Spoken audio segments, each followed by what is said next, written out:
मित्रांनो नमस्कार. स्टोरीटेल कट्ट्यावर मी संतोष देशपांडे आपलं मनापासून स्वागत करतो. मित्रांनो, आज आपण जाणून घेणार आहोत एक वेगळा विषय आणि तो विषय आहे मराठीशी संबंधित, तो विषय आहे मराठी लोकांशी संबंधित आणि तो विषय आहे दिल्लीत असणाऱ्या मराठी लोकांशी संबंधित. तुम्ही म्हणाल आता साहित्य संमेलन संपलेलं आहे, तरी देखील मराठीचा विषय तुम्ही का काढताय? पण आज मी नुसत्या मराठीचा विषय नाही काढणार आहे, तर दिल्लीत सत्ता कारणात असणाऱ्या किंवा दिल्लीत राजकारणात ज्यांनी आपला ठसा उमटवलेला आहे अशा मराठी लोकांविषयी आज मी बोलणार आहे. त्याचवेळी आपण एक सामना इथे आयोजित केलेला आहे, तो आहे दिल्लीतील सच्चाईशी, किंबहुना असं आपण म्हणू शकतो की दिल्लीतील सच्चाईचा सामना आता आपण अनुभवणार आहोत. आणि त्यासाठी मी आमंत्रित केलेलं आहे दैनिक सामनाचे ब्युरो चीफ निलेश कुमार कुलकर्णी यांना. निलेश, खूप खूप स्वागत. धन्यवाद संजय. खरं तर निमित्त असं आहे की साहित्य संमेलनाच्या पूर्वसंध्येला दिल्लीमध्ये एक अत्यंत मोठा कार्यक्रम, अत्यंत भव्य कार्यक्रम आयोजित झालेला पुस्तक प्रकाशनाचा. आणि त्यामध्ये जे पुस्तक प्रकाशित झालं ते पुस्तक होतं संसद भवन ते सेंट्रल विस्टा, आठवणींचा कर्तव्यपथ. आणि निलेश कुमार कुलकर्णी जे दैनिक सामनाचे ब्युरो चीफ म्हणून कार्यरत आहेत दिल्लीमध्ये, त्यांनी हे पुस्तक लिहिलेलं होतं. हा कार्यक्रम अतिशय गाजला देखील, कारण त्यावेळी संजय राऊत आणि शरद पवार हे साहित्य संमेलनाच्या व्यासपीठावर एकत्र उपस्थित होते आणि तेव्हा जुगलबंदी देखील झाली होती आणि अनेकांना त्याची आठवण असेल. असो, निमित्त ह्या पुस्तकाचं मात्र आज आपण निलेशकडून जाणून घेणार आहोत दिल्ली दरबारी किंवा दिल्लीमध्ये असणारे आपले मराठी खासदार, राजकारणी हे नेमकं कसे असतात, त्यांची वैशिष्ट्ये काय आहेत, त्यांचे काही किस्से काय आहेत आणि निलेशला सच्चाईशी सामना कशा पद्धतीने करावा लागतो. निलेश, एक लेखक म्हणून चर्चा करू का एक पत्रकार म्हणून? कशी चालेल. सामना करायला आम्ही तयार आहे. वा वा. तर आता मी जे एक वाक्य उच्चारलं की सच्चाईशी सामना, तर मुळात दिल्लीतली सच्चाई काय आहे मराठी लोकांच्या विषयी, किंबहुना मराठी जे राजकारणात आहेत आपले, त्यांची आजची तिथली परिस्थिती काय आहे? तू गेली एक दशकाहून अधिक कालावधी दिल्लीमध्ये कार्यरत आहात तुम्ही, आणि त्या काळात अनेक खासदार, अनेक राजकारणी, अनेक मंत्री यांच्याशी तुमचा संबंध येत असतो आणि त्याच अनुभवांवर आधारित हे पुस्तक तुम्ही लिहिलेलं आहे. पण आज पुस्तकात काय लिहिलंय याही पेक्षा पुस्तकाच्या बाहेरच्या काही गोष्टी आहेत ते आम्हाला समजल्या तर मजा येईल. मुळात दिल्लीचं राजकारण हे प्रचंड आवाढव्य आहे, अनाकलनीय आहे. दिल्लीत जसं संजय राऊत साहेबांनी माझ्या प्रस्तावने केले की सगळं कट कारस्थानांचं शहर असल्यासारखं जाणवतं. ते दिल्लीत बेसिकली ज्या काही घडामोडी घडतात त्या दुपारनंतर किंवा रात्री घडतात. त्याला आपण व्यूहरचना म्हणू, कट कारस्थानं म्हणू किंवा अनेक गोष्टी खलबत म्हणू आपण. एक दरबारी राजकारणाची एक वेगळी परंपरा आहे दिल्लीची. आणि गेल्या मधल्या अनेक काळापासून आपण काँग्रेसची राजकारणाला पण दरबारी राजकारण असं संबोधलं जायचं. कुठलाही पक्ष त्याला अर्थात अपवाद नाही. आता भाजपामध्ये पण ते दरबारी राजकारण आलं, फक्त हायकमांड हा शब्द भाजपासाठी वापरला जात नाही, फरक इतकाच. मुद्दा असा आहे की दिल्लीच्या इतक्या मोठ्या आवाढव्य राजकारणामध्ये महाराष्ट्र आहे कुठे? याचं कारण असं आहे की मुळात दिल्लीच्या राजकारणामध्ये हा सातत्याने प्रभाव आणि पगडा उत्तर प्रदेश आणि बिहार या दोन राज्यांचा राहिलेला आहे. आणि नाही म्हटलं तरी महाराष्ट्राबद्दलची एक असूयेची भावना किंवा असुरक्षिततेची जी भावना आहे ही दिल्लीमध्ये प्रकर्षाने जाणवते. विशेषत्वाने जेव्हा एखादा मराठी नेता पुढं यायला पाहतो त्यावेळी त्याला कशा पद्धतीने पायबंद घातला जातो किंवा रोखलं जातं याची असंख्य उदाहरणं यशवंतराव चव्हाणांपासून ते आता नितीन गडकरींपर्यंत आपल्यालाही माहिती असतील. सर्वश्रुत आहेत काही गोष्टी, सर्वश्रुत नाहीत काही. बऱ्याच गोष्टी राजकारणात किंवा पत्रकारितेच्या क्षेत्रात ऑफ द रेकॉर्ड आपण त्याला म्हणतो, अशा गोष्टी आहेत. त्यात दुसरा दुर्दैवाचा भाग असा आहे की मराठी माणूस हा एक जिन्सी नाही आहे. आणि त्यातच गोंधळ असा आहे की दिल्लीत आल्यानंतर तो अधिक विस्कळीत होतो. पानिपताची ऐतिहासिक लढाई आपण हारली, पण ती हारण्यामागची एक मीमांसा होती की आपण तिथे विस्कळीत होतो.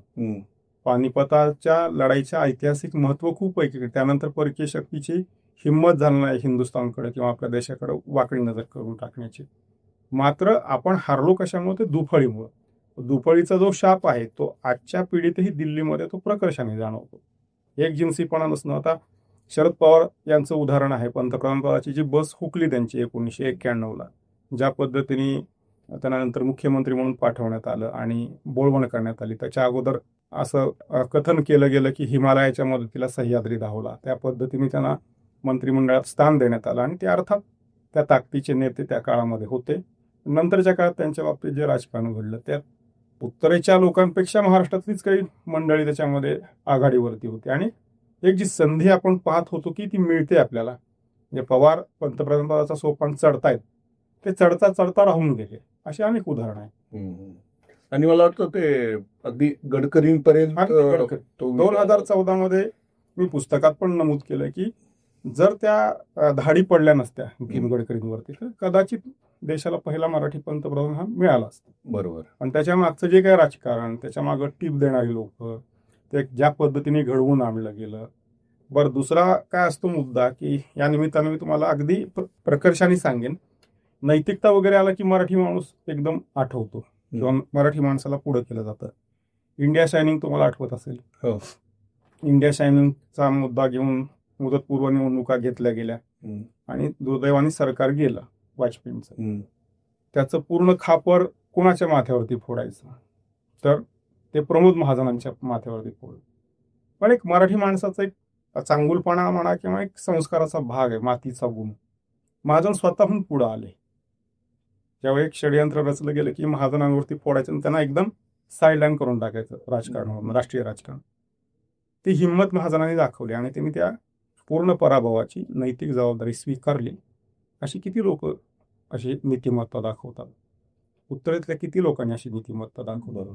बरं, एकटे महाजन त्या पराभवाला कारणीभूत होते का? तर असं नाही. महाजन त्यातला एक घटक होते, पण पूर्ण पराभव प्रमोद महाजनांमुळे झाला असं चित्र निर्माण करण्यात आलं. त्याला खत पाणी घालणारी आपलीच लोक होती. दुर्दैव हे आहे.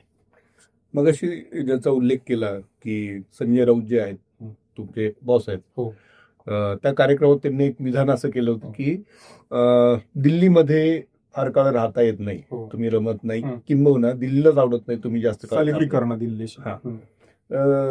आता खरं त्यांच्या विधानाचा खुलासा तुमच्याकडनं करणं थोडं कठीण आहे, पण तुमचा काय टेक आहे त्यात? दिल्ली म्हणजे मराठी लोकांना धारजीनं नाही दिल्ली असंच त्यांना म्हणायचं आहे का? हा, दिल्लीचं सगळं टेम्पररी आहे. त्यांच्या भाषणाचा अन्वयार्थ काय की सगळ्या गोष्टी त्या त्या काळापुरत्यात. कारण राऊत साहेब इतकी वर्ष दिल्लीमध्ये आहेत, मी पण एक पत्रकार म्हणून दिल्ली कव्हर करतो. इतक्या उंछल गोष्टी आहेत ना की आत्ता सत्ता आहे म्हणजे सरडा पण लाजवेल अशी लोक किंवा अशी एक वृत्ती दिल्लीमध्ये. म्हणजे काही काळापूर्वी जो माणूस एखाद्या नेत्याच्या सोबत होता गाडीमध्ये, त्याचं पद गेल्यानंतर लगेच दुसऱ्या क्षणी त्या दुसऱ्या गाडीमध्ये बसणाऱ्या माणसाचं पण मी नाव तुम्हाला सांगू शकतो. आणि फक्त दिल्लीत घडतं. अशी माणसं ही प्रवृत्ती असते. मी हे नाकारत नाही की ती महाराष्ट्रात अशी लोक नाहीत, आहेत, पण त्याचा जे बटबटीतपणा जो आहे ना तो तुम्हाला दिल्लीमध्ये दिसून येतो. पण आता विषय चाललाय म्हणून सामनाचं तुम्ही तिथे काम करता, ब्युरोची पाहत, त्याच वेळी बरं सामना हे शिवसेनेचं मुखपत्र आहे. बरं, शिवसेना कुठली तर उद्धव बाळासाहेब ठाकरे यांची शिवसेना, संजय राऊत त्याचे संपादक, त्यामुळे त्याच्यावरती एक ठसा आहेच आहे. पण दुसरीकडे एक पत्रकार म्हणून देखील आपण काम करत असतो. अगदी बरोबर. म्हणजे ह्या सामनाचं का असं ना, पण पत्रकार आहोत. तर पत्रकार म्हणून काम करत असताना ह्या शिक्क्याचा आपल्याला फायदा होतो किंवा तोटा होतो असं तुम्हाला कधी काही जाणवतं का? नाही, व्यक्तिगत संबंधामध्ये मी कधी कटुता कोणाशी माझी आली नाही. म्हणजे ते मला एक संस्काराचा भाग. दुसरी गोष्ट म्हणजे कधीही संजय राऊत साहेब जरी बॉस असले तरी अगदी असं अजेंडा ठरवून कोणाबद्दल काही लिहिणं किंवा बातमी लिहिणं हा असा कधीही विषय आत्तापर्यंतच्या माझ्या कारकिर्दीमध्ये कधीही आला नाही किंवा त्यांच्याकडून मला कसलंही अशी सूचना आलेली नाही की आपण उलट पक्षी काही चांगल्या गोष्टी. म्हणजे तुम्ही जर दिल्ली डायरी हा माझा कॉलम वाचत असाल तर त्यात आता भाजपशी शिवसेनेचे मतभेद आहेत, युती तुटलेली आहे. भाजपाच्या एखाद्या नेत्याने केलेलं चांगलं काम, एखाद्या मुख्यमंत्र्याची झालेली निवड, हे परवाचं तुम्हाला उदाहरण देतो की रेखा गुप्ता मुख्यमंत्री झाल्या दिल्लीच्या. अनेक वर्षानंतर शीला दीक्षित आणि आतिशी, सुषमा स्वराज यांच्यानंतर एक महिला नेत्याला संधी दिली. आणि मोदींची एक स्टाईल आहे की जी नावं चर्चेत असतात ती नावं कधी येत नाहीत. मुळात ते नाव अगोदरच मोदी निश्चित करतात. त्यासाठी कोण कशा पद्धतीने काय काय लॉबिंग करतं, त्याच्या मागची काय लागेबांधे आहे ते सगळं एक्सपोज झाल्यानंतर मग मोदी ते नाव डिक्लेअर करतात. तर रेखा गुप्ता झाल्या त्या विचारधारेच्या आहेत, त्या विद्यार्थी परिषदेच्या केडरच्या कार्यकर्त्या आहेत. दिल्ली विश्वविद्यालयात त्याने अनेक वर्ष काम केलं आणि त्यानंतर एक नगरसेविका महापौर ते मुख्यमंत्री. तर दिल्ली भाजपचा किंवा भाजपचा एकंदरीत नाव होतं की रेखा दिल्ली की भाग्यरेखा बनेगी. तर त्याच्यावरती मी लिहिलं की हे असं खरंच झालं तर दिल्लीचं सौभाग्य आहे. पण दिल्लीचं सगळ्यात आता गॅस चेंबर अशी स्थिती आहे दिल्लीची. दिल्लीत राहणं हे आरोग्याच्या दृष्टीने खूप हानिकारक असा अनेक तज्ज्ञांचा अहवाल आहे. वायू प्रदूषण आणि यमुना प्रदूषण, यमुनेची अस्वच्छता, ही सगळ्यात 2 गंभीर मुद्दे आहेत. हे 2 गंभीर मुद्दे जर सोडवले रेखा गुप्ताने तर ती खरोखर भाग्यरेखा ठरली. आणि ते लिहिलं त्यात वावगं आणि त्यात मला काही आक्षेप पण घेण्यात आला नाही. उलट मला ते छापून आलं. थोडक्यात कुठल्या प्रकारचं सेन्सोरिंग नाही, अजिबात नाही. ज्या चांगल्या गोष्टीत किंवा आशावाद आहे रेखा गुप्ता झाल्या की लगेच त्यांच्यावर टीका करावी अशातला काही भाग मग मोदींचं कौतुकही करताना दिसत नाही तुम्ही. करतो, चांगल्या गोष्टींचं कौतुक होतं ना मोदींचं. ठीक आहे, आणखी फार अडचणीत नाही आलं. नाही, अडचणीचं नाही. मोदींनी ज्या चांगल्या गोष्टी केल्या त्याचं कौतुक आहेच आणि मोदी आहेत, ब्रँड आहेत. बरं, आपण आता संजय राऊतांचा उल्लेख आला म्हणून. संजय राऊत खासदार आहेत राज्यसभेवरती आणि गेली अनेक वर्ष आता दिल्लीशी कनेक्टेड आहेत. 9:30ची वेळ सकाळची. हो, म्हणजे अशी त्यांची एक ठरलेली आहे आणि त्याविषयी त्यांच्यावरती टीकाही प्रचंड होते, विशेषतः अलीकडच्या काळात. म्हणजे मागच्या 2-3 वर्षात जसं महाराष्ट्रातलं जे सत्तांतर झालं, ऐतिहासिक सत्तांतर, तेव्हापासून संजय राऊत म्हणजे मग ते त्यांचा भोंगा सुरू होतो वगैरे असे अनेक शब्दांनी ती टीका होते. मात्र दिल्लीत असतानाही राऊत बोलत असतात, कुठेही असो ते बोलत असतात. दिल्लीतल्या पत्रकारांमध्ये काय साधारण हे असतं, म्हणजे त्या काळात वातावरण कसं असतं, म्हणजे राऊतांचा कनेक्ट कसा आहे? मी तुम्हाला संजय राऊत हे माझे बॉस आहेत म्हणून नाही सांगत आहे, पण माझा दिल्लीतल्या पत्रकारितेचा अनुभव मी तुम्हाला सांगतो की दिल्लीतला मीडिया कळणारा आणि दिल्लीतल्या मीडियाला आपली दखल घ्यायला लावणारा हे महाराष्ट्रातले 2 नेते झाले. तिसऱ्या नेत्याचं नाव मी एक आदर्श प्रवक्ता म्हणून घेईल, ते म्हणजे विठ्ठलराव गाडगीळ. ते वेगळ्या पठडीतले, नेमस्तग्रस्त आणि अत्यंत व्यवस्थित पद्धतीने पक्षाची भूमिका 24 अकबर रोडवरती मांडणारे नेते. असा प्रवक्ता झाला नाही असं काँग्रेस मुख्यालयातले अनेक लोक, विद्वान लोक म्हणतात.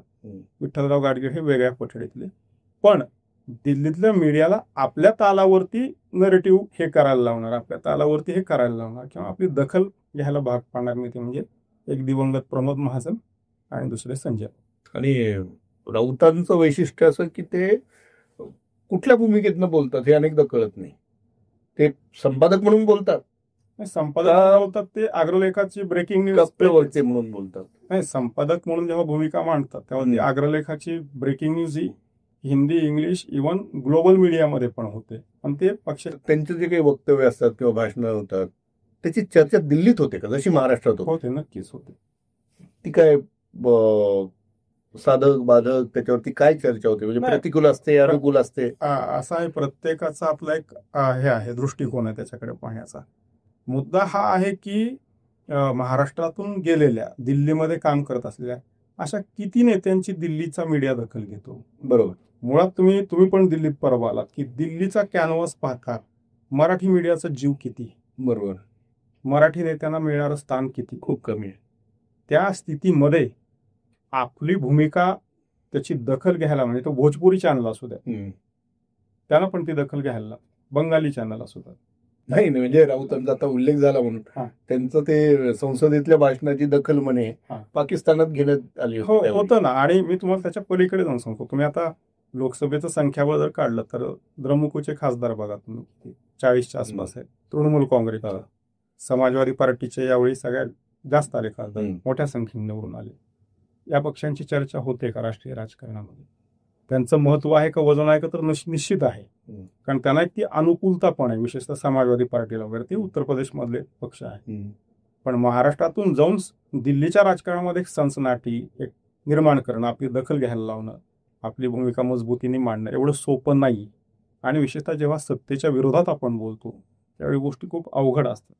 पण मला असं वाटतं की राऊतसाहेब खंबीरपणे किल्ला लढवत आहेत आणि सगळे त्याची दखल घेत आहेत. आणि त्याच्यावरती व्यक्त कसं व्हायचं, ज्याच्या त्याच्या विचारधारेचा, ज्याच्या त्याच्या. आणि ठाकरे ब्रँड कसा आहे आता? पूर्वी कसा होता, नाही आता कसं आहे दिल्लीमध्ये? मी सुरुवातीला जेव्हा शिवसेना प्रमुख बाळासाहेब ठाकरे हयात होते त्यावेळी मी जॉईन केलेलं. तर त्यावेळी बाळासाहेबांची म्हणजे मी स्वतः पाहिलेली क्रेज इतकी जबरदस्त होती की बाळासाहेब दिल्लीत कधी आले नाहीत, पण बाळासाहेबांचा दरारा, आदरयुक्त दरारा जो होता, त्यांचा जो वचक होता दिल्लीच्या राजकारणामध्ये, आणि असे अनकाउंटेड तुम्हाला किस्से सांगता येतील. म्हणजे जी माणसं बाळासाहेब ठाकरे ह्या व्यक्तीला आयुष्यात फेस टू फेस कधी भेटले नाहीत, पण त्यांचा कुठला ना कुठला कनेक्ट, ये मेरा कोई बीमार था तो शिवसेना के शाखा से एम्बुलेंस आ गया, मेरे फलाने रिश्तेदार की जान बच गई, दंगे हुए थे 92 में, शिवसेना के लोगों ने हेल्प किया, बाला साहब तो भगवान है, बाला साहब शेर है.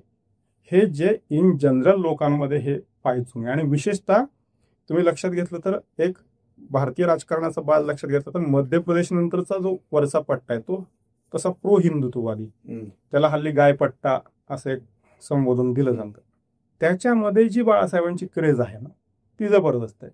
मी एकदा मला प्रसंग आला की उत्तराखंडमध्ये जे IAS अकॅडमी आहे तिथे जाण्याचं, त्याच्या बाहेर पाहतो तर बाळासाहेबांचा मोठा फ्लेक्स. म्हणजे बाळासाहेब हे असे सर्वव्यापी आणि सर्व राज्यात सर्व थरांमध्ये, उत्तर प्रदेशामध्ये तर बाळासाहेब प्रचंड लोकप्रिय राहिले. आणि दिल्लीमध्ये होते. फिरोजशाह कोटला स्टेडियमचं उदाहरण गौरवाने सांगितलं जातं. मुंबईत वानखेडेचे पिच खोदणं ते खरा अवघड नाही, फिरोजशाह कोटलाची पिच खोदणं ते खूप अवघड काम, पण ते पण शिवसैनिकांनी करून दाखवलं. त्यामुळं बाळासाहेब म्हणजे टायगर अशी इमेज होती, आणि ते आहे ते अजून. ते बाळासाहेबांची आहे, पण पुढच्या ठाकरेंची काय? ठाकरे ब्रँड आहेच ना, ठाकरेचं न्यूज इज ठाकरे असं समीकरण असायचं ते आहे. आणि राज आणि उद्धव ठाकरे या दोघांची जर तुलना केली दिल्लीच्या संदर्भात, तर अर्थात राजच्या वाटेला मला वाटतं बऱ्यापैकी कटुता आलेली होती त्यांच्या त्या मराठी अमराठी आंदोलनामुळे. दिल्लीत मेनली, महाराष्ट्रात ते खूप लोकप्रिय आहेत. तर त्यांच्याकडे पाहण्याचा दृष्टिकोन आणि उद्धव ठाकरेंकडे तो साधारण कसा जाणवला तुमची ऑब्झर्वेशन, म्हणजे अगदी फ्रीली सांगायचं झालं तर उद्धव ठाकरेंची भूमिका ही सर्वसमावेशक आहे, आणि राष्ट्रीय राजकारणामध्ये त्यांचं महत्व आता जे मधल्या काळामध्ये वाढलेलं आहे, त्यानिमित्ताने दिल्लीला जाणं येणं.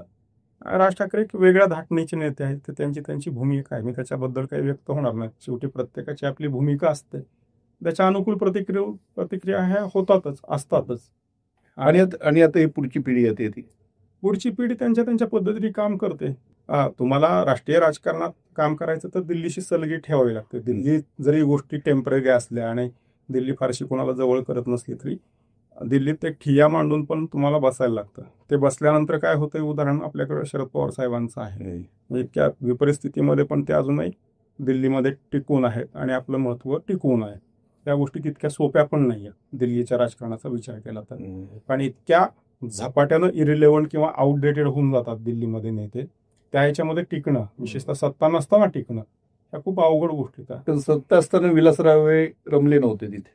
मी तुम्हाला तेच म्हणतो की प्रत्येक नेत्याचा एक बाज असतो. म्हणजे विलासराव देशमुख साहेबांशी जेव्हा मी बोललो, जेव्हा ते अवजड उद्योग मंत्री झाले, आणि त्याच्यानंतर त्यांना एक विचित्र असं खातं दिलं गेलं होतं की ते हवामान बदलाचं खातं. ते म्हणायचे इथलं हवामान मलाच कळत नाही आणि एक खातं मला दिलं, म्हणजे बघा गंमत बघा कशी येते, असं ते गमतीने म्हणायचे. आणि माझी अवस्था म्हणायची हॉस्टेल बॉय सारखी, म्हणजे इतका होमसिक आहे की कधी एकदा पळून जातोय असं मला होतं. विलासराव देशमुख काय किंवा गोपीनाथ मुंडे साहेब हे मुळात मास लीडर, आणि त्यांचं जे राजकारणाची सुरुवात किंवा अनेक वर्षाची कीर्ती महाराष्ट्रामध्येही दिल्लीच्या राजकारणाशी अगदी त्यांचा अल्प असा संबंध आला. त्यामुळे साहजिक आहे. बरं, दुसरी गोष्ट काय, एक मानसिकता असते तुम्हाला दिल्ली स्वीकारणं. दिल्ली मनापासून कोणी स्वीकारली तर पवार साहेबांनी स्वीकारली. जेव्हा त्यांना लक्षात आलं की राज्याच्या राजकारणात आता देशाच्या राजकारणात गेलं पाहिजे, त्यांनी केलं. प्रमोद महाजनांना ते सुरुवातीपासूनच माहित होतं की राज्याच्या राजकारणामध्ये काही कारणांमुळे किंवा काही इंटरेस्टमुळे ते नाही राहू शकणार, राष्ट्रीय राजकारण आपल्याला सुटेबल होईल, तर त्यांनी ते आवडीने स्वीकारलं आणि त्यात ते दणदणीतपणे ठसा ठेवला. एक साधा शिक्षकाचा मुलगा देशाच्या राजकारणात चाणक्य बनतो. म्हणजे वाजपेयी जेव्हा पंतप्रधान होते तेव्हा सर्वात शक्तिशाली नेता कोण होतं? प्रमोद महाजन होते. हे कोणी नाकारून चालणार ना. ही मोठी मजल आहे का मराठी माणसाची, ते स्वीकारली दिल्ली मनापासून. दिल्लीच्या राजकारणातले जे काही, मग आजचं जर उदाहरण घ्यायचं झालं तर दिल्ली मनापासून स्वीकारलेले कुठले कुठले नेते तुम्हाला दिसतात आजच्या काळामध्ये? असं आहे की एकतर 14 नंतरची परिस्थिती थोडीशी वेगळी आहे. बऱ्याचदा काय होतं की नेते खूप प्रॉमिसिंग वाटतात, काम पण करतात, पण ते काम उठून दिसेलच अशातला भाग नाही. म्हणजे तो मी टीका, राजकीय टीका म्हणून नाही म्हणत आहे, पण वाव कसा मिळतो आणि काम कसं करावं या दोन वेगवेगळ्या गोष्टी आहेत. आणि काही नक्कीच आश्वासक चेहरे आहेत, पण आपण असं त्याला ठसा म्हणू असा ठसा नाही आत्ता ह्या घडीला सांगता येणार. हा, सुप्रिया सुळेंनी जरूर गेल्या काही वर्षांमध्ये लोकसभेमध्ये चांगली कामगिरी केली आणि ते आपण मान्य पण करायला पाहिजे. त्यांच्या भाषणाचे मुद्दे असतील, विषय असतील. अमोल कोल्हे पण चांगलं बोलतात. महाराष्ट्रातल्या खासदारांचा विचार केला तर मुळात मराठी नेत्यांचा प्रश्न हा भाषेचा असतो. हिंदी आणि इंग्लिश चलत्या चलत्या पड्या और फिर उठ्या अशा पद्धतीचं हिंदी जेव्हा आपण तिकडे हे करतो तर ते खूप म्हणजे मी अगदी काही उपासानं म्हणत नाही, खूप लोक चांगली पण हिंदी बोलतात, पण आपल्याकडे म्हणण्याची पद्धत आहे. एक गुलाबी हिंदी हा प्रकार आहे, विशेषतः मी ज्या भागातून येतो मराठवाड्यातून तिकडचं. तर इंग्रजी आणि हिंदी मुळात ते हाऊस खूप मोठं असतं. ते सभागृह पाहिल्यानंतर ते कॉन्फिडन्स डाऊन होतं. म्हणजे मी तुम्हाला अगदी नाव घेऊनच सांगेन की विजयसिंह मोहिते पाटील अत्यंत मातब्बर नेते राज्यामधले, पण अचानक त्यांना लोकसभेला संधी मिळाली आणि तेव्हा दादा लोकसभेत आले तर एक पहिल्या 1-2 सिटिंग नंतरच मला म्हणाले की अहो ते हाऊस फारच असं अंगावर आल्यासारखं वाटतं. आता शेजारी पाहिजे सगळे लुंगीधारी तामिळनाडूचे, इकडं सरदार, तर ते एकदम हे होऊन गेले. म्हणजे महाराष्ट्रातला बाद ज्याचा आहे, जो ग्रामपंचायत, सहकारी सोसायटी, दूध संघ, साखर कारखाने यातून तयार झालेला नेता, तो डायरेक्ट त्या कॅनव्हासमध्ये गेल्यानंतर थोडासा गांगरून जाणं हे स्वाभाविक आहे. म्हणजे त्याच्या पुढचा किस्सा मी तुम्हाला सांगेल. दादा पाटील शेळके नावाचे खासदार होते नगरचे, अत्यंत रांगडा गडे खेडेगावात. दादा पाटील जेव्हा निवडून आले तेव्हा ते अकॉमोडेशन वगैरे सरकारतर्फे दिलं जातं सुरुवातीच्या काळामध्ये. त्यानंतर त्यांना फ्लॅट दिला, तर ते एवढ्या मोठ्या घरात करायचं काय? ते एकट्याला त्यांना झोपच आलं नाही पहिल्यांदा शपथविधीला आल्यानंतर. नंतर जेव्हा ते आले तेव्हा त्यांनी 10-20 लोकांचा कुटुंब कबील आपण ज्याला म्हणू ना, कोणाकडे ज्वारीचं पीठ, कोणाकडे तांदूळ, हे सगळं घेऊनच भाजीपाल्या सकट ते अधिवेशन संपूनच गेले.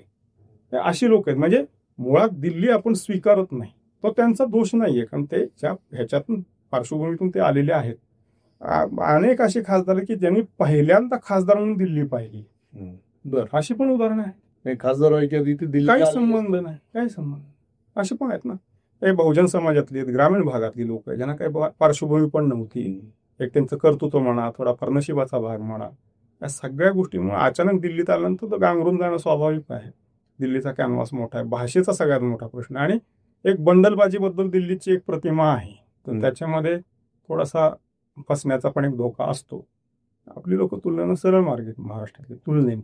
पण मी आता काही इतके दिवस दिल्लीत होतो, म्हणजे अर्थात खूप कमी काळ असेल, 2-3 टप्प्यांमध्ये कुठल्या ना कुठल्या कामानिमित्त प्रवास झाला. पण माझं एक असं रिडिंग आहे की दिल्ली पाहिलं ना की महाराष्ट्रातली सभ्यता विलक्षण पद्धतीने आपल्याला साथ घालते. म्हणजे महाराष्ट्र किती सभ्य आहे, किती सरळ आहे असं जाणवतं. मग त्या सभ्यतेचाच गैरफायदा घेतला जातो ना. म्हणजे आपल्याला आपण म्हणतो की महाराष्ट्राविना राष्ट्रगाडा न चाले, हे सगळं ठीक आहे. सेनापती बाबतांचं जे विधान आहे ते ऐतिहासिकच आहे. मुद्दा जेव्हा आपण सर्वोच्च सत्तेला शिवण्याचा प्रयत्न करतो त्यावेळी ती सभ्यता तरी आडवी येते किंवा बाकी असभ्यता त्या सभ्यतेला मारून टाकतात. यशवंतरावांपासून ते आत्ता गडकरींपर्यंतचा राजकीय इतिहास जर आपण काढला की जेव्हा जेव्हा आपला माणूस पंतप्रधान पदापर्यंत गेला ते सगळे प्रयत्न हाणून पाडण्यात आले. त्यावेळेच्या लॉबीज वेगळ्या असतील, कधी युपीच्या लॉबीने केलं काम, कधी इकडच्या लॉबीने, कधी एका शेजारच्या राज्याच्या लॉबीने, पण आपलं मनसुबा काही यशस्वी झालेलं नाही आणि दुर्दैव. आणि या पुस्तकाकडे थोडंसं आपण डोकून बघूया. याच्यामध्ये आता इतकी छान सगळी माहिती तुम्ही दिली, पण मूळ विषय परत एकदा, म्हणजे ते हे पुस्तक ज्या निमित्ताने आता आपण सगळा संवाद करतो, या पुस्तकाची कल्पना कशी आली आणि ती साकारली कशी? त्याला एक प्रसंग कारणीभूत ठरला की कोरोनाचा कालखंड आपण सगळ्यांनी अनुभवला. त्या काळामध्ये मी दिल्लीत अडकून पडलो. कोरोनाचे निर्बंध खूप कडक होते, नंतरच्या काळात ते शिथिल झाले. दरम्यानच्या काळात अशी माहिती कानावरती यायची की ते मजूर जे आहेत सेंट्रल विस्टाचं काम करणारे ते काही टिकत नाहीयेत, ते जात आहेत. त्याच्यामुळे सेंट्रल विस्टाचं काम खूप दिरंगाईनं होते किंवा खूप स्लो चाललंय. एके दिवशी सहज पार्लमेंटला गेलो तर ते काम सुरू होतं. ते मजूर काम करत होते, त्यांच्यासोबत लहान लहान मुलं खेळत होती आणि ते दगड विटा त्यांच्या आई वडिलांना कळत नकळतपणे देत होते. म्हणजे ते एका अर्थाने मी ते दुसऱ्या अँगलने पाहिलं तेव्हा अरे म्हणलं ही मुलं म्हणजे ह्यांना कल्पना नाही जेव्हा मोठी होतील आयुष्यामध्ये की एक नव्या संसद भवनाच्या उभारणीचं काम यांच्या हातून घडलंय, ते कळत नकळतपणे. ही मुलं अशा विपरीत स्थितीमध्ये, म्हणजे इथं आपण बाहेर पडायला घाबरायचो, प्रत्येक जणाला मृत्यूची भीती होती, त्या विपरीत स्थितीमध्ये ही गरिबांची मुलं, मजुरांची मुलं एवढं करतायत. मी इतकी वर्ष कव्हर करतो पार्लमेंट, आपलं काहीतरी कॉन्ट्रीब्युशन असावं.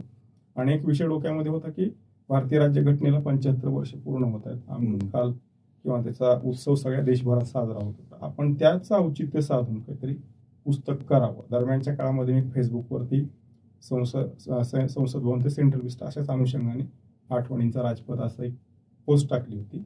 माझ्या पुण्याच्या मित्रांनी लगेच मला फोन करून सांगितलं, अरे छान विषय लिहिलायस तू, मी काय फक्त त्याच्यावरती कमेंट नाही करत, तू पुस्तकाच्या अनुषंगाने याचा विचार कर. या सगळ्या गोष्टी त्याला कारणीभूत ठरल्या. नंतर त्याची एक प्रक्रिया सुरू झाली. माझा पत्रकारितेमधलाच मित्र आहे प्रशांत पानासपुरे, त्याच्याशी माझं बोलणं झालं आणि त्याचा एक प्रकाशनामधला पहिलाच अनुभव आहे. त्याने हे पुस्तक प्रकाशित केलं.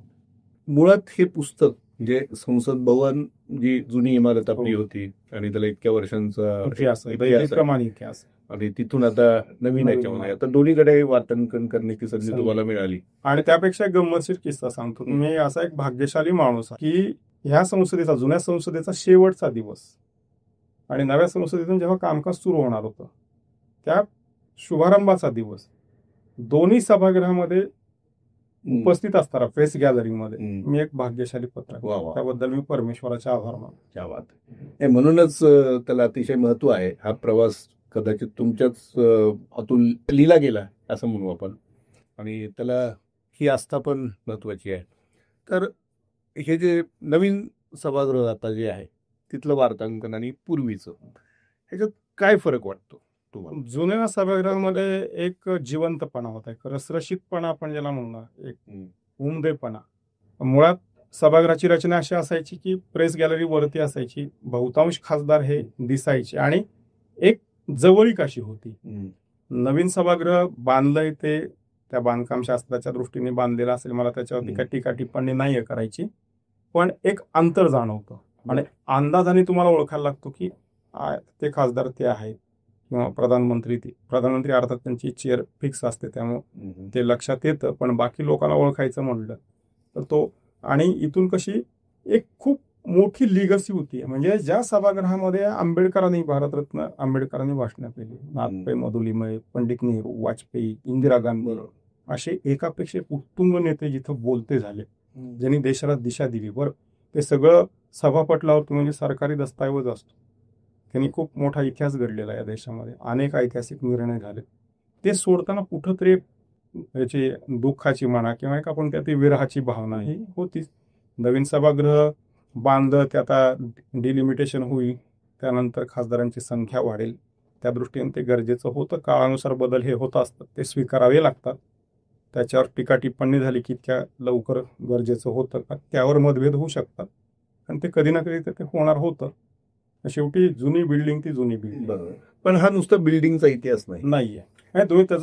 तुम्ही संसद भवन आणि हे सर्व अगदी फरलांगभर अंतर आहे. म्हणजे 1-1.5 मिनिटामध्ये तुम्ही दोन्ही बिल्डिंगचा प्रवास, पण तो 1.5 मिनिटाचा प्रवास नाही, तो जवळपास एक 80 वर्षांचा तो इतिहास, 75 ते 80 वर्ष. असे याच्यामध्ये अनेक असे किस्से आहेत ते कदाचित तुम्हालाही पूर्वी माहित नव्हते. त्या पुस्तकाच्या निमित्ताने ते तुम्ही समोर आणले. त्यातला सगळ्यात वेगळा किस्सा कुठला आहे जे तुम्हाला इथे शेअर करायला आवडेल? सगळं तुम्ही चांगल्या अर्थाने म्हणताय का दुर्दैवी किस्सा म्हणजे कुठलाही तुम्हाला? दुर्दैवी सगळ्यात चांगला म्हणण्यापेक्षा वेगळा किस्सा, किंवा जो तुम्ही कधी विचारच केला नव्हता, अशी नवीन गोष्ट तुम्हाला समजली आहे की तुम्हाला इथे मग मानतात. अशा अनेक गोष्टी, म्हणजे एक्सक्लुझिव्ह म्हणजे दुर्दैवी किस्सा म्हणलं तर संसद भवनावरचा हल्ला अत्यंत वाईट होता. त्यानंतर जे तेलंगणा म्हणजे आंध्र प्रदेशची विभाजन झालं आणि तेलंगणाची निर्मिती झाली, त्या दिवशी मी त्या हाऊसमध्ये होतो. तर त्या दिवशी हाऊसमध्ये खूप मोठा अनर्थ घडला असता. राजगोपाल नावाचे एक खासदार होते काँग्रेसचे, त्यांनी मिरची स्प्रे फवारला आणि स्पीकर मीरा कुमार होते, त्यांना जोरात ठसका लागला. सुमित्रा महाजन त्यावेळी खासदारच होत्या, त्यांना अर्थात वय आणि ह्या सगळ्या गोष्टी, एक खूप गंभीर स्थिती. आणि त्याच्यामध्ये एका तेलुगू देसमच्या खासदारावरती त्यांनी सभागृहात पिस्तूल आणल्याचा आरोप झाला होता. म्हणजे ते खऱ्या अर्थाने खूप गंभीर अशी स्थिती त्या दिवशी होती.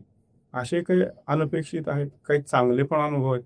तर ओम बिर्ला स्पीकर झाल्यानंतरचा एक चांगला म्हणण्यापेक्षा एक वेगळा असा अनुभव सांगतो की संसद भवनातलं कॅन्टीन हे कायम चर्चेचा विषय असतं. विशेषतः त्यातली स्वस्ताई हे सोशल मीडियावरती एक विडंबनाचा, चेष्टेचा विषय होतो. अर्थात आता ते दर तेवढे राहिलेले नाहीयेत, त्यात सुधारणा झालेली आहे. पार्लमेंटमध्ये लंच अनेकदा झाला, पण पार्लमेंटमध्ये मी डिनर रात्री 11:30 पावणे बाराला केला.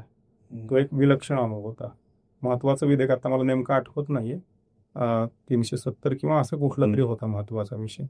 रात्री उशिरापर्यंत कामकाज चाललं.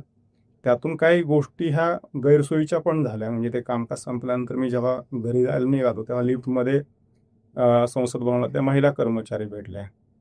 त्यांना सहज विचारलं की आप कहा जाएगी इतनी रात को. तर त्या सगळ्या चिंताक्रांत होत्या. मूळतः आपण काय म्हणतो की आपला देश हा सामान्य लोकांचा आहे, लोकशाही हे सामान्य म्हणजे लोकांसाठी चालवले राज्य आहे. तर हे असं असेल तर जेव्हा आपण हाऊस इतक्या उशिरापर्यंत चालवतो तेव्हा ह्या मूलभूत घटकाचा प्राधान्याने विचार पाहिला पाहिजे, पण तो होत नाही आपल्यासाठी. असे काही थोडे मनाला वेदना देणारे कोण प्रसंग अनुभवले. आणि आता अतिशय वैयक्तिक प्रश्न, खरं तर मी सुरुवातीलाच विचारायला हवा. तो स्वतःचं गाव जे आहे ते धाराशिव जिल्ह्यातलं आहे आणि तिथून आता हे सेंट्रल विस्ता हे पुस्तक तुमचा स्वतःचा हा एक प्रवास आहे. निश्चितच. आणि हा खरं तर खूप मोठ्या संघर्षातून आतापर्यंत साकारलेला आहे. म्हणजे तुमच्या पत्रकारितेतला निम्मा किंबहुना त्यापेक्षा जास्त काळ दिल्लीत गेलेला. कधी वाटलं होतं का आपण दिल्लीत जाऊ? कधीच नाही. म्हणजे काय पार्श्वभूमी की माझी आई भजन खूप चांगली गायची. ती बार्शीला भगवान मंदिरापाशी तिच्या चुलत्याचं घर होतं, तर ती परंपरा होती. आणि वडिलांना वाचनाची आवड होती. त्या काळी ब्लॅक अँड व्हाईट टीव्ही असायचा, मर्फीचा रेडिओ असायचा, त्याच्यावर बातम्या, सुगम संगीत हे सगळे कार्यक्रम असायचे. माझ्या गावात पेपर नाही यायचा, पण मग रविवारी भाऊ जायचा किंवा वडील जायचे. रविवारी धाराशिवचा बाजार पण असायचा. त्यानिमित्ताने 2-4 पेपर असतील ते मॅगझिन आणि सामना आणला जायचा, कारण ते रोखठोक असायचं. आणि त्या काळामध्ये काय होतं की बाळासाहेबांनी एक झंझावात निर्माण केला होता मराठवाड्यामध्ये. तर माझा मोठा भाऊ थोडा प्रभावित होता त्या सगळ्या झंझावाताशी. तर ते रोखठोक त्या काळामध्ये अग्रलेख, रोखठोक हे अत्यंत चर्चेचा विषय असायचे. तर ते त्या स्थितीतून मी कधी दिल्लीत येईन असं वाटलं नव्हतं. दिल्ली फक्त मी टीव्हीवरती पाहिली, पण त्याला कारणीभूत माझे नातेवाईक जे आहेत बाचे, जे सर्वोत्कृष्ट जिल्हाधिकारी म्हणून त्यांचा गौरव झाला देशात, त्यांचं नाव आहे उत्कृष्ट असे प्रशासकीय अधिकारी अजित जोशी. त्यांनी ते पानिपत महोत्सव, त्यांची पहिली पोस्टिंग ही पानिपतावरती झाली. आता हल्ली पानिपताला जायचा लोकांचा ओघ वाढलाय, चांगली गोष्ट आहे. पण ज्यावेळी ते तिथे पोस्टेड होते त्यावेळी अगदीच त्याची दुरावस्था होती. स्थानिक लोकांमध्ये तो अवेअरनेस नव्हता आणि मराठी लोकांमध्ये त्याच्याकडे पाहण्याचा एक नकारात्मक दृष्टिकोन होता की आपण एक म्हण पण वापरतो ना की त्याचं पानिपत झालं. अर्थात त्याला ते पॉझिटिव्ह अँगलनी अवेअरनेस निर्माण करणं आणि काहीतरी करावे. शेवटी एक प्रशासकीय अधिकारी म्हणून मर्यादा असतात, सरकार कुणाचं आहे काय, ह्या सगळ्या गोष्टी असतात. पण त्यांनी प्रयत्न केला, तो अवेअरनेस निर्माण झाला. आता काही लोक तिथं जात आहेत, काम करत आहेत, चांगली गोष्ट आहे. त्यानिमित्ताने पानिपतला जाणं झालं आणि मग हळूहळू दिल्ली समजली. दिल्लीच्या गोलचक्करमध्ये मी पण भिरलो. हे काय असतं गोलचक्करमध्ये एकदा फसलो ना की समजा पार्लमेंटच्या तिथल्या गोलचक्करला, कृषी भवनच्या फसलो की तिसरीकडे आपण कुठेतरी निघतो. कुठे निघतो आपण? चाणक्यपुरीला. जेव्हा आपण ते गमतीशीर सांगतो ना वर्णन समोरच्याला, अरे तर बिल्डिंग दिसते, हॉटेल दिसतंय, रस्ता दिसतोय, तर सगळीकडे दिसतंय ना दिल्लीमध्ये.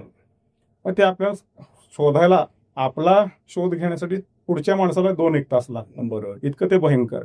दिल्लीची पॉलिटिकल सिस्टीम किती डेंजरस आहे किंवा खतरनाक आहे ते पहिलं निदर्शक आहे. आणि ते तुम्हाला पार करून जावं लागतं. हळूहळू दिल्ली अंगवळणी पडली. दिल्लीने बोट पकडलं, नंतर हात पकडला, प्रेम दिलं, दिल्लीशी सूत जमलंय. वा, फारशी सलगीन जरी नसली राऊत साहेबांच्या भाषेमध्ये टेम्पररीच सगळ्या गोष्टी पण जुळवून घेतात. दिल्ली आवडली पण पाहिजे तुम्हाला. न आवडली आवडून घ्यावी लागते तुम्हाला. न आवडण्यासारखं असं काही नाही. प्रत्येक शहरामध्ये वैगुण्य, चांगल्या गोष्टी, सगळ्या गोष्टी आहेत. दिल्लीत कुठली चांगली गोष्ट वाटली तुम्हाला? सगळ्या दिल्लीचा कॅनव्हास प्रचंड आहे. मी जर मुंबईमध्ये असतो तर मला महाराष्ट्राचं राजकारण अगदी चांगल्या पद्धतीने कळालं असतं. ते आता पण बऱ्यापैकी अवगत आहे. पण दिल्लीत गेल्यानंतर तुम्हाला देश समजतो. आणि आपला देश हा प्रचंड मोठा, इतका गौरवशाली देश आहे.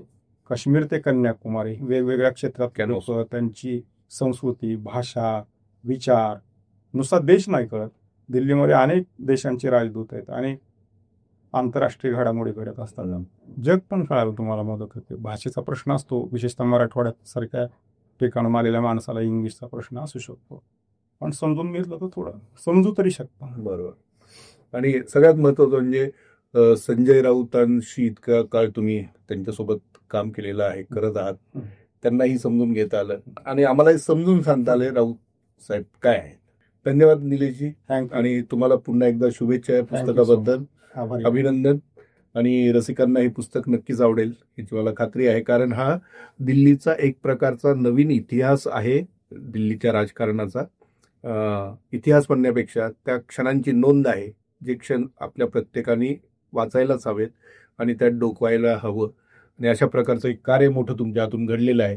आणि मी त्या कार्यक्रमाला उपस्थित होतो होता याच्या प्रकाशनाच्या. आणि त्यावेळी एक योगायोग. बिलकुल. आणि तेव्हा शरद पवारांनी जे काही सगळं सांगितलं, संजय राऊतांनी त्याच्यावरती खूप छान पद्धतीने विश्लेषण केलं. म्हणून हे पुस्तक एक वेगळा एक आयाम आपल्या सगळ्यासमोर ठेवतं. आणि हा एक दस्तऐवज आहे निलेश कुमार कुलकर्णींचा. आणि त्यांना पुढील कामगिरीसाठी आपण सगळेजण शुभेच्छा देऊया. आणि आज इतकं मन मोकळे आणि माझ्या तिरकस प्रश्नांना तुम्ही थेट उत्तर दिले त्याबद्दल सामना चांगला केला. धन्यवाद. धन्यवाद.